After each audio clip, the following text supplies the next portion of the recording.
어떤 일이 있어도 나는 결국 다시 돌아옵니다. 그게 바로 진짜 루틴의 힘이고 우리가 지켜야 할 회복 탄력성입니다. 여러분은 성장합니다. 그걸 진심으로 애타게 원했기 때문이죠. 안녕하세요. 하루하루를 정비하는 남자 인생정비입니다. 어제는 정말 일하고 또 일하다 보니 늦은 밤이 돼버렸습니다. 그래서 오늘은 루틴을 아침에 못하고 오후로 미뤄졌지만 전 괜찮습니다. 왜냐하면 루틴은 정해진 시간에 억지로 하는 것이 아니라 내 삶의 중심을 흔들리지 않도록 다시 돌아오는 힘 그 자체이기 때문입니다. 특히 요즘은 결혼하고 나서 할 일도 많고 챙길 것도 많아졌어요. 하지만 바쁘다고 루틴을 놓치는 순간 그건 그냥 핑계가 됩니다. 저는 그게 싫습니다. 그래서 이렇게라도 다시 시작해봅니다. 오늘 함께 읽을 책은 카민 갤로의 말의 원칙입니다. 상대를 설득하고 마음을 움직이는 진짜 말의 기술, 그 원리를 오늘도 배워봅니다. 여러분은 요즘 어떤 말의 습관을 가지고 있나요? 혹시 무심코 던진 말 한마디로 누군가를 상처 입힌 적이 있으신가요? 오늘의 책을 읽고 느낀 점이나 여러분만의 대화 습관을 댓글로 공유해주세요. 여러분의 이야기가 또 다른 누군가에게 큰 인사이트가 될 수 있습니다. 지금부터 말의 원칙을 시작해 보겠습니다.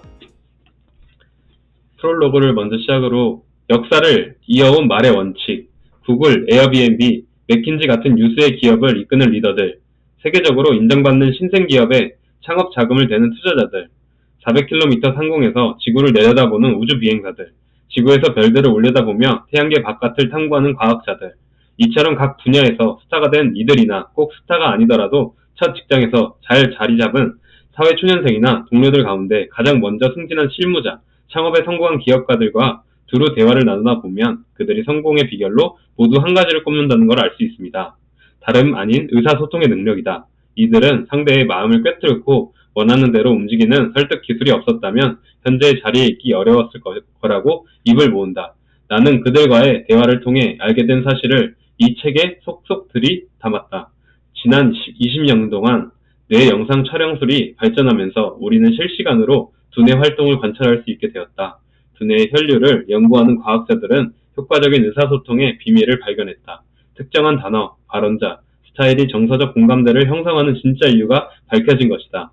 연구 결과에 따르면 우리가 의사소통을 위해 활용하는 수단은 많이 진화했으나 우리의 두뇌가 정보를 소비하는 양상은 달라지지 않았다. 설득의 기술적 측면을 그간의 과학자들의 발견과 접목할 수 있다면 의사소통 능력으로 성공하는 데 큰 도움이 될 것이다. 전 세계에 닥친 중대화 변화, 그 어느 때보다 소통이 중요하다는 시대다. 농경시대에는 농부가 이웃보다 밭을 더 잘 갈아도 큰 돈을 벌 수 없었다. 산업시대에 동료보다 기계를 더 빨리 조립해도 큰 돈을 벌지 못했다. 그러나 지금은 어디에 있든 자신의 생각을 조금 더 잘 발표할 수만 있다면 인류 역사상 유례가 없는 수준으로 순식간에 막대한 부를 쌓을 수 있다. 21세기 지식경제 사회에서는 생각이 곧 그 사람의 가치를 말해준다. 다른 사람에게 자기 생각이 중요하다고 설득하는 능력은 세계화, 자동화, 인공지능이 전 세계 모든 나라, 모든 직업에 걸쳐 불안을 자아내는 시기에 경쟁 우위를 안기는 가장 중요한 능력이다. 앞으로 10년 동안 당신의 생각이 그리고 생각을 잘 표현하는 능력이 그 어느 때보다 중요해질 것이다. 오늘날의 직장인들에게 평균적인 능력은 평균 이하의 성과만을 보장한다. 뉴욕타임즈의 칼럼니스트이자 베스트셀러 저자인 토머스 프리드먼은 평균의 한계를 지적한다. 과거 노동자들은 평균적인 능력으로 평균적인 일만 해도 평균 수준으로 살아갈 수 있었다. 그러나 이제 공식적으로 평균의 시대는 끝났다. 모두가 모두를 능가하는 능력, 어느 분야에서든 가치 창출에 기여하고 두각을 드러낼 수 있는 자신만의 고유한 능력을 찾아야 한다. 경제학자 타일러 코엔에 따르면 평균의 시대가 끝났다는 표현은 단순한 구호 이상의 의미를 지닌다. 그는 지능형 기계나 경제, 세계화로 인한 사회 변화가 다음과 같은 질문을 불가피하게 만든다고 주장한다. 지능형 기계와 잘 협력할 수 있는가? 당신의 업무 역량이 컴퓨터 기술을 보완하는가? 아니면 컴퓨터가 혼자 더 잘 해내는가? 최악의 경우 당신은 컴퓨터와 경쟁하고 있는가? 당신의 능력이 컴퓨터를 보완한다면 당신의 고용 전망은 밝겠지만 컴퓨터를 넘어서지 못한다면 가능한 한 빨리 이 불일치를 바로잡아야 한다. 이 책은 바로 이 불일치를 바로잡기 위한 것이다. 일의 속성 자체는 변하지 않았다. 탁월한 수준에 오르면 필요한 기술도 마찬가지다. 다른 사람들을 설득하고 자극하고 그들의 상상력을 촉발할 수 있다면 당신은 그 누구도 막을 수 없고 저항할 수 없고 대체할 수 없는 사람이 될 것이다. 앤서니 고드블룸은 빅데이터를 활용하여 거대한 과제를 해결하는 세계적인 기업의 CEO, 그의 회사인 캐글은 예측 모형을 토대로 나사, 자동차 회사, 보험사, 제약사, 의료용기기 제조사 등을 위해 복잡한 문제를 해결한다. 캐글은 아무리 거대한 문제라도 마다하지 않는다. MIT에서 선정한 세계 최고의 혁신가 35인에 선정된 골드블룸은 러닝머신이 인공지능 부문의 가장 강력한 수단이며 앞으로 기계가 인간을 대체하면서 직장에서도 대혼란을 야기할 것이다. 머신러닝은 기계가 데이터를 통해 스스로 학습해 일부 사람이 하는 일을 해내는 기술이다. 캐글이 머신러닝 분야에서 첨단을 달리고 있기 때문에 골드블룸은 기계가 할 수 있는 일과 할 수 없는 일에 대해 고유한 관점을 갖고 있다. 골드블룸은 내가 이렇게 말했다. 기계는 구조적으로 이전에 실행된 일들을 배우고 반복하는데 인간보다 훨씬 뛰어납니다. 하지만 사람을 감동시키려면 뜻밖의 요소가 필요하죠. 기계는 새로운 상황에 대처하는 부분에서는 거의 진전을 이루지 못하고 있습니다. 이전에 접하지 않은 것을 다룰 줄은 몰라요. 데이터 연구자들이 모인 캐글 공동체에서 진행한 한 프로젝트는 머신러닝의 가망성과 한계를 드러냈다. 휴렛 재단이 공동으로 후원한 대회 형식의 이 프로젝트는 학생들이 쓴 에세이를 교사만큼 혹은 교사보다 더 잘 평가할 수 있는 소프트웨어를 만든다는 데 그 목적에 있었다. 이는 소프트웨어 개발 부문의 중요한 사업이었다. 휴렛 재단은 미국 공립 학교 학생들에게 21세기에 필요한 자질을 갖출 수 있는 환경을 제공하기 위해 노력한다. 주요 능력 중에는 비판적 사고와 효율적 의사소통이 포함한다. 이 부문에서 교육의 질을 높이려면 학생 평가를 객관식 시험에서 높은 수준의 사고와 글쓰기 능력이 요구되는 주관식 시험으로 바꿀 필요가 있다. 문제는 채점의 비용과 시간이 많이 든다는 것이다. 휴렛 재단이 채점을 자동화하기 위한 최선의 방법을 제시하는 대회를 연 이유가 여기에 있다. 대회 성과는 고무적이었다. 우승 소프트웨어는 22,000편의 에세이를 토대로 문장 구조, 절차, 구두법을 분석하여 사람과 비슷한 정도로 점수를 매겼다. 특히 평균 수준의 에세이를 대상으로 양호한 결과를 냈다. 반면 평균을 넘어선 신선하고 새롭고 획기적인 내용을 담은 에세이는 제대로 인식하지 못했다. 실제로 독창적인 작품들이 마땅한 점수를 받지 못했다. 기계는 대량의 기존 데이터를 처리하는 방식으로 학습한다. 하지만 우리 인간은 상상력을 발휘하여 본질적으로 과거에 존재하지 않았던 새로운 생각을 제시한다. 골드블룸은 이렇게 말한다. 우리는 동떨어진 것처럼 보이는 단서들을 이어서 문제를 해결합니다. 그렇기 때문에 인간의 일을 기계로 자동화하는 것은 보다 근본적인 한계에 봉착할 수밖에 없습니다. 컴퓨터는 평균을 인식하고 복제할 수 있다. 그러나 디지털 시대에 두각을 드러내면 평균으로는 부족하다. 수학자인 아라이 노리코는 에세이와 관련된 또 다른 실험을 진행했습니다. 그녀는 80%의 고등학생보다 높은 대입시험 점수를 기록한 인공지능 시스템을 구축하여 불안을 촉발했어요. 그녀가 만든 토다이 로봇은 수학과 과학에서 일본 상위 1%의 성적을 냈을 뿐 아니라 600자 논술에서도 대다수 학생보다 뛰어났습니다. 이런 결과가 나왔음에도 아라이는 인공지능 시대에도 인간이 성공할 수 있다는 확신했습니다. 그녀가 보기에 인공지능이 80%의 학생보다 뛰어난 이유는 정보를 더 빠르고 정확하게 인출할 수 있기 때문이다 라고 얘기했습니다. 반면 토다이는 창의적으로 생각하고 질문의 범위를 넘어서 의미를 찾을 줄 아는 20%의 학생을 능가하지 못했다. 다시 말해서 인공지능은 사람처럼 읽고 생각하지 못한다는 것입니다. 토다이 로봇은 키워드를 파악하고 기존 정보로부터 인출한 정보와 문구를 조합하여 답을 제시했습니다. 지식이 암기와 정보 인출을 뜻하면 인공지능이 사람보다 낫다. 아라이에 따르면 인간에게 우위를 안기는 부문은 로봇이나 기계가 재현할 수 없는 비판적 사고, 창의성, 의사소통이었다. 기계는 빠르고 인간의 창의적이다. 기계는 데이터에서 통찰을 걸러내고 인간은 데이터가 지닌 의미를 조명할 줄 안다. 기계는 데이터를 통찰하고 걸러내고 인간은 데이터가 지닌 의미를 조명할 줄 안다. 기계는 과거에 구축한 것들을 우리에게 알려주고 인간은 미래를 구축한다. 기계는 생산성을 높여주고 인간은 상상력을 통해 예기치 못한 방식을 세상을 개선한다. 정서적 공감대는 자동화, 빅데이터, 인공지능, 머신러닝 같은 기술이 수많은 일자리를 없애고 산업구조 전반을 흔들어 개인의 경력까지 단절시키는 시대로 실로 생존 당첨권과 같다. 전 세계 사람들은 변화의 속도를 불안하게 바라보며 그것이 미래에 어떤 의미를 지닐지 고민하고 있습니다. 다행인 점은 적어도 지난 500년 동안 쌓인 증거로 볼 때 로봇 대재앙에 대한 두려움이 과장되었다는 것입니다. 모든 기술 변화는 일자리를 파괴했다. 그러나 동시에 이전보다 더 많은 새 일자리를 만들기도 했습니다. 멀게는 1500년대 유럽까지 거슬러 올라가 혁신의 역사를 연구한 경제학자들은 새로운 제품이나 서비스에 따른 불안이 최고조에 이를 때 새로운 일자리가 예상보다 많이 생겼다는 사실을 밝혀냈습니다. 가령 1970년대에는 현금 인출기 때문에 은행 지점과 은행원이 많이 줄어들 것으로 예상되었죠.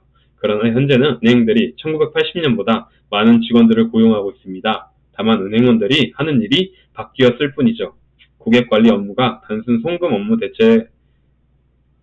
업무를 대체하게 된 것입니다. 기술이 촉발한 이 혼란은 많은 사람들에게 대단히 현실적인 두려움을 낳았습니다. 기술의 기하급수적 성장은 우리의 삶에 엄청나게 개선했습니다.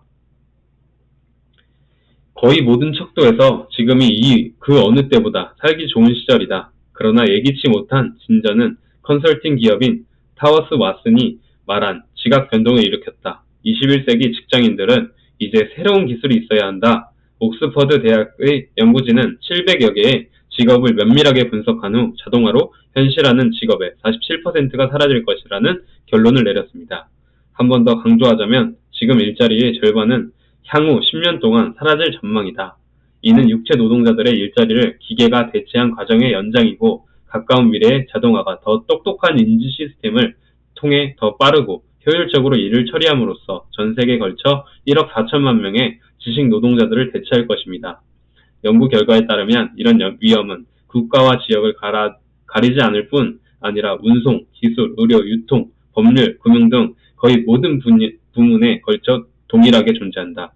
실리콘밸리에 있는 싱크탱크 싱귤레리티 대학교에서 인공지능과 로봇공학 부분 책임자인 닐 제이콥스타인은 이렇게 말했습니다. 사람들은 머신러닝이 직업을 대체하는 속도에 놀라게 될 것입니다. 앞으로 10년 안에 인류는 실로 중대한 변화를 맞이할 것입니다. 여기에서 이렇게 빨리 인공지능화되고 있고 기계적으로 바뀌고 있는데 우리의 직업들이 얼마나 안정적일지 모른다고 생각을 합니다. 그거를 생각하면서 직업도 선택해야 되는 시기인 것 같기도 해요. 청소년 분들은. 그래서 이제 또 이런 말들이 있잖아요. 지금 우리 때는 이제 100세 시대인데 한 가지 직업으로는 되지 않는다.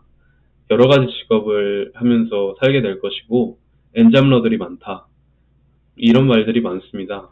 그래서 이제 대체제가 되는 AI나 그 AI 로봇들한테 대체되는 직업을 이제 가진 그런 직업이라고 하면 저 또한 이제 정비사를 하면서 언젠가는 이제 AI 로봇이 내 일자리를 대신하지 않을까?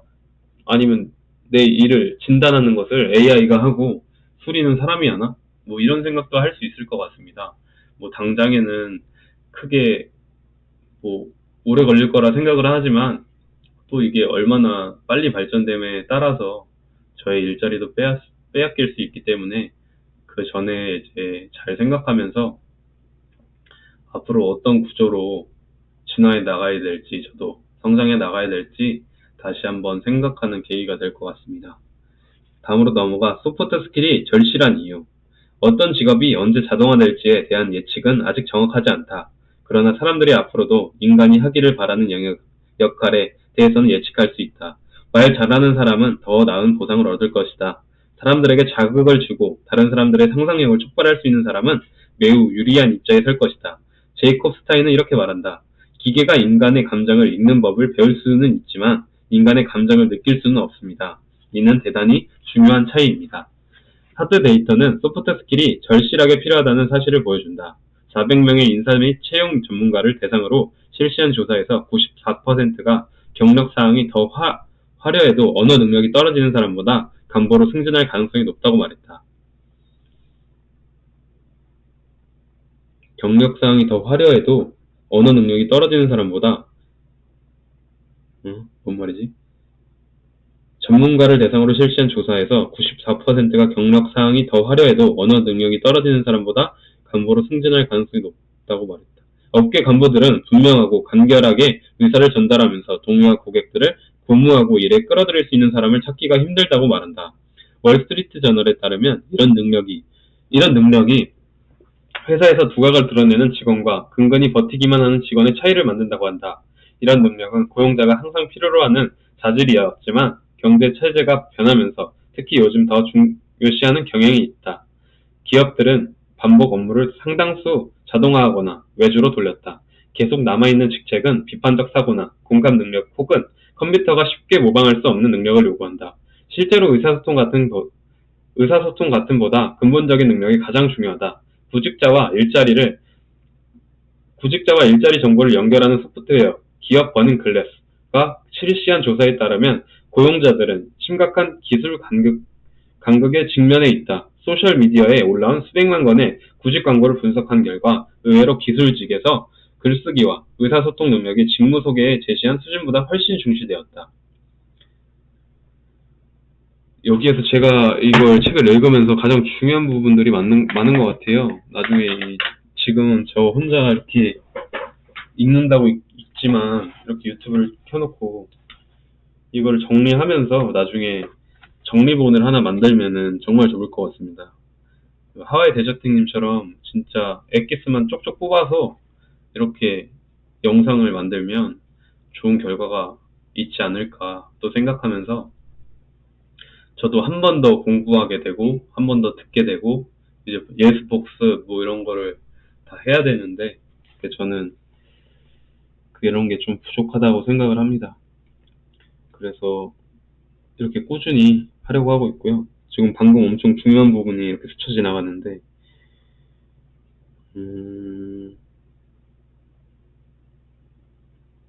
저 입장에서는 이런 것들이 이 대기업들이 반복 업무를 상당수 자동화하거나 외주로 돌렸다. 이런 말도 있고 계속 남아있는 직책은 비판적 사고나 공감 능력 혹은 컴퓨터가 쉽게 모방할 수 없는 능력을 요구한다. 이것도 엄청 중요한 말이죠. 실제로 의사소통 같은 보다 근본적인 능력이 가장 중요하다. 근본적인 능력. 구직자와 일자리 정보를 연결하는 소프트웨어 기업 버닝 글래스가 실시한 조사에 따르면 고용자들은 심각한 기술 간극에 직면해 있다. 소셜미디어에 올라온 수백만 건의 구직 광고를 분석한 결과 의외로 기술직에서 글쓰기와 의사소통 능력이 직무 소개에 제시한 수준보다 훨씬 중시되었다. 기술직, IT, 의료, 엔지니어링, 금융에서 글쓰기와 의사소통 능력이 직무 소개에 제시한 수준보다 훨씬 중시가 되었다는데 문제는 이런 능력을 갖춘 사람을 찾기가 엄청나게 어렵다는 것이다. 다른 수많은 조사와 연구에서도 비슷한 결과가 나왔다. 가령 헤이그룹에서 조사한 바에 따르면 부실한 의사소통 능력이 일터에서 밀레니엄 세대의 발목을 잡고 있다고 한다.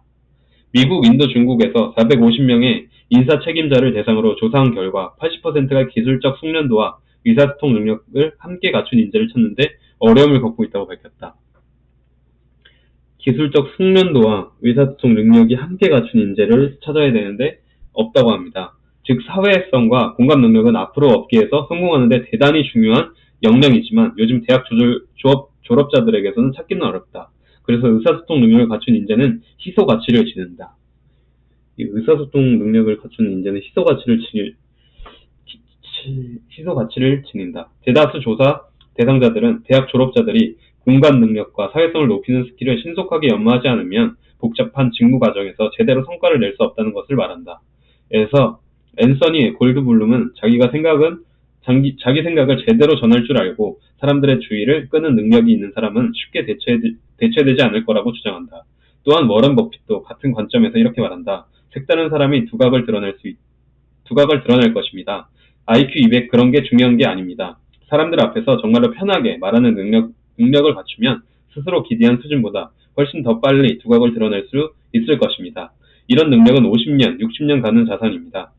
버핏 자신도 사회생활 초기에 사람들 앞에서 말하는 걸 대단히 두려워했다. 따로 연설하기, 강좌까지 신청했지만 너무 무서워서 지레 그만둘 정도였습니다.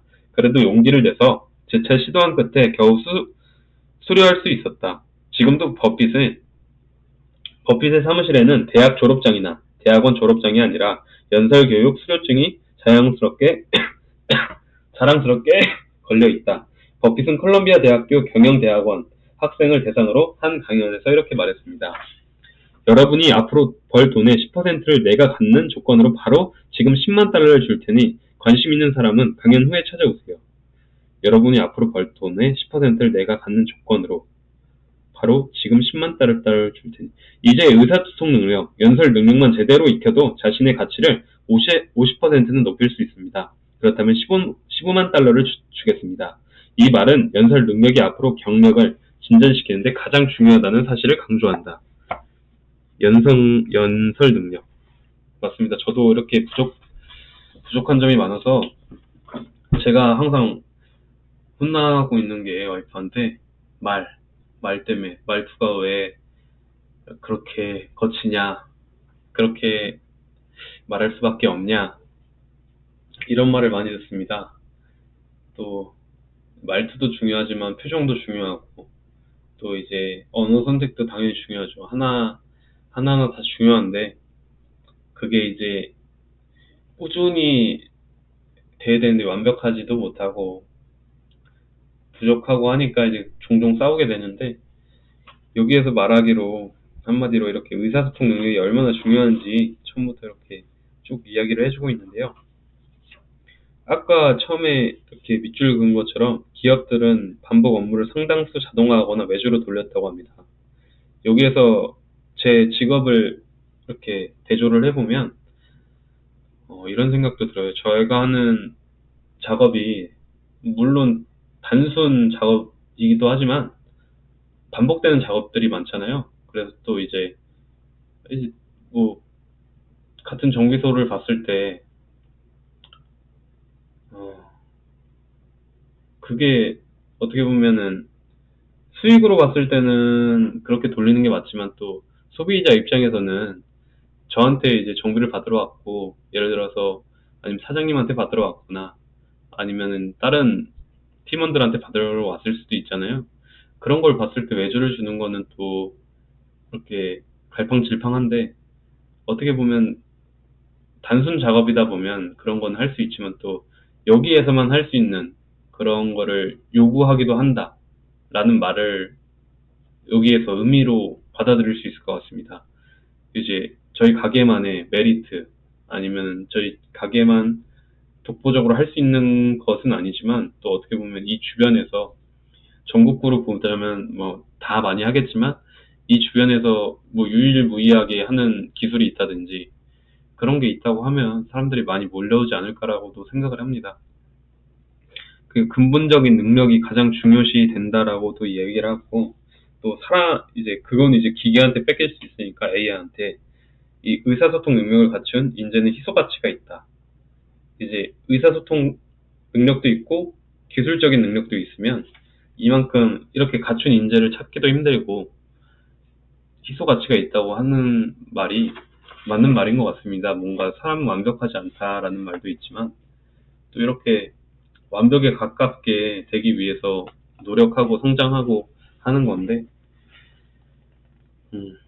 이렇게 저도 연설 능력을 많이 기르고 말하는 방법, 상대방한테 이제 나쁘지 않고 이제 이렇게 너무 이렇게 이상하지 않게, 또 내 마음은 그게 아니지만 상대방이 들었을 땐 또 그렇게 들릴 수 있다고 생각을 해요.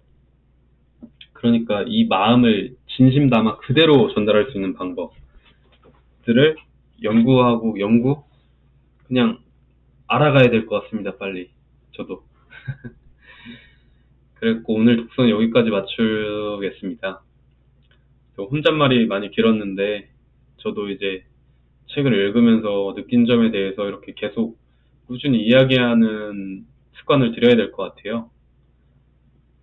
그래서 저도 이렇게 혼자 생각해보고 이런 시간도 이제 이 유튜브 독서 루틴을 시작하기 전까지는 해본 적이 거의 없으니까 이 독서도 이제 작년까지만 해도 이제 크게 필 받았을 때, 한마디로 필 받았을 때 우구장창 보다가 몇 개월, 뭐 길면은 뭐 몇 개월 보고 짧으면 뭐 한두 달 보고 했는데, 이게 또 안 하다 보니까 계속 안 하게 되고, 바쁘다는 핑계로 안 하게 되고, 오늘은 나가서 뭐 하고, 아 책이 재미없네. 또 책을 펼치니까 글자 수가 빽빽해가지고 눈에도 잘 안 들어오고 마음이 떠나니까 잘 안 되는 것 같은 그런 느낌들이 많았습니다.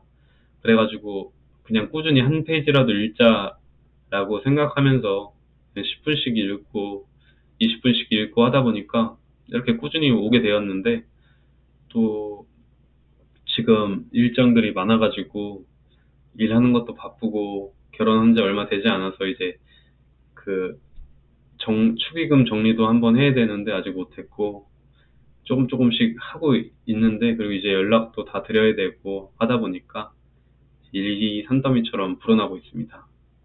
그래도 이제 하나하나씩 하면서 또 잠을 너무 줄이다 보니까 그것 또한 피곤함이 생겨가지고 더 늦게 자고 늦게 일어나고 하다 보니까 루틴도 밀리게 되고, 그래서 이제 촉박하지 않게 좀 여유를 갖고 조금씩 잠은 줄이지 않되 모두 할 수 있게끔 급한 것부터 차례차례 해야 될 것 같습니다. 그래가지고 지금 생각해 보는 거는, 일을 조금만 더, 뭐 이틀이든 3일이든 조금 더 쉬고 나서 이렇게 마무리를 다 짓고 나서 했다고 하면 좀 더 효율성이 더 좋지 않았을까라고 생각도 하는데, 또 이제 이미 일을 시작했기 때문에 일을 하면서 빨리 마무리를 져야죠. 6월 6일 날 이제 하루 이제 공휴일이 있어서 그날 쉬면서 빨리빨리 작업을 한번 해봐야 될 것 같습니다. 또 이렇게 긴 영상 봐주셔서 감사하고요. 오늘 하루도 모두들 수고하셨습니다. 하루하루를 정비하는 남자, 인생정비였습니다. 감사합니다.